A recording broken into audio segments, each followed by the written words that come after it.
मंजूर मसीह साहब, यही चीज़ हम गिरजाघरों के हवाले से भी देखते हैं। मैंने खुद देखा, बहुत सारे मुसलमानों को देखा, वो गिरजाओं में जाते हैं, संडे सर्विस भी जाकर अटेंड करते हैं।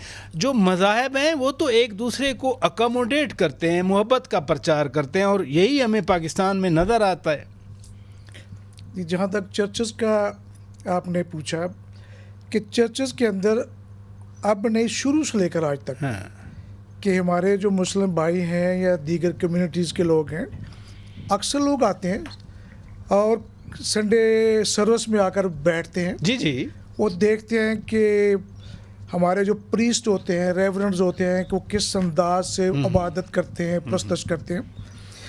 तो इसमें तो कोई शक नहीं है कि हम सब एक हैं। और जहाँ तक करतार साहब की पूरा की बात हुई, दरबार साहब की, तो वो मेरा गांव और ये बिल्कुल साथ है, 2 किलोमीटर। आप भी नारोवाल से? जी जी हाँ। अच्छा, तो हम तो बचपन से उधर जाते थे। चरण छूने चाहिए भाई। फिर तो हम उधर बचपन से जाते थे। अच्छा अच्छा अच्छा। तो बल्कि यहाँ तक कहूँगा कि मेरे भाई की शादी उस गांव में हुई। अच्छा, तो ये प्यार मोहब्बत वाकई शुरू से चल रहा था। और अब इसमें फ़र्क ये आ गया कि ये पहले से भी ज़्यादा नज़दीकी आ गई है, कुर्बत आ गई है।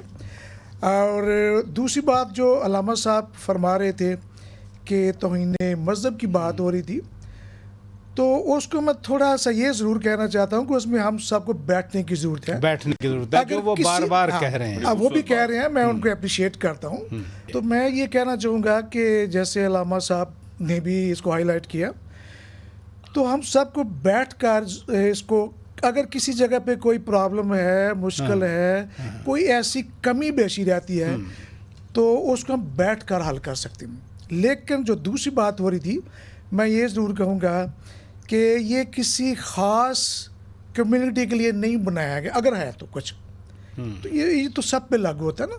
हम ये नहीं कहते कि ये सिर्फ क्रिश्चियन कम्युनिटी के लिए है या हिंदू कम्युनिटी के लिए है।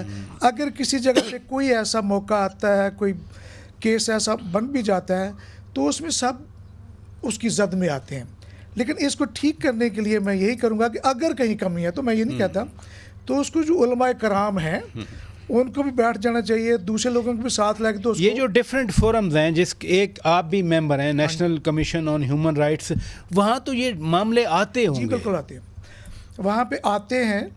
और मैंने ज़रूर ये अपने मिनिस्ट्री ऑफ रिलीजियस अफेयर्स को और दीगर जो उसके स्टेक होल्डर्स हैं, उन तक ये आवाज़ पहुँचाई है कि हम अगर इससे बैठ कर इसको किसी मंजिल तक ले जाए, चैनलाइज करें, कि ताकि आने वाले वक्त में कोई मज़ीद परेशानी ना पैदा हो, कोई गलतफहमी ना पैदा हो। तो बाकी रही बात कि अगर दीगर ममालिक कहते हैं कि ये माइनॉरिटीज़ के साथ पाकिस्तान की बुनियादी हकूक़ सुलभ हो रहे हैं, इनफ्रिंज हो रहे हैं, तो मैं उस पर यकीन नहीं रखता। क्योंकि मैं ये कहता हूँ कि अगर दूसरे मुल्कों की तरफ भी देखा जाए, तो जहाँ जहाँ पे कोई भी माइनॉरिटी है, कोई से मुराद को मुस्लिम है, हिंदू है, सिख है, कोई है, तो हर मुल्क में कुछ ना कुछ मसाइल होते हैं और मिल के बैठ के तय करना। लेकिन मैं ये भी कहूँगा कि हम पाकिस्तानी जो माइनॉरिटीज़ हैं, we are better than other minorities who are living in other countries, हर लिहाज से। और बड़ी कंट्रीब्यूशन है पाकिस्तान की अक़लियतों की।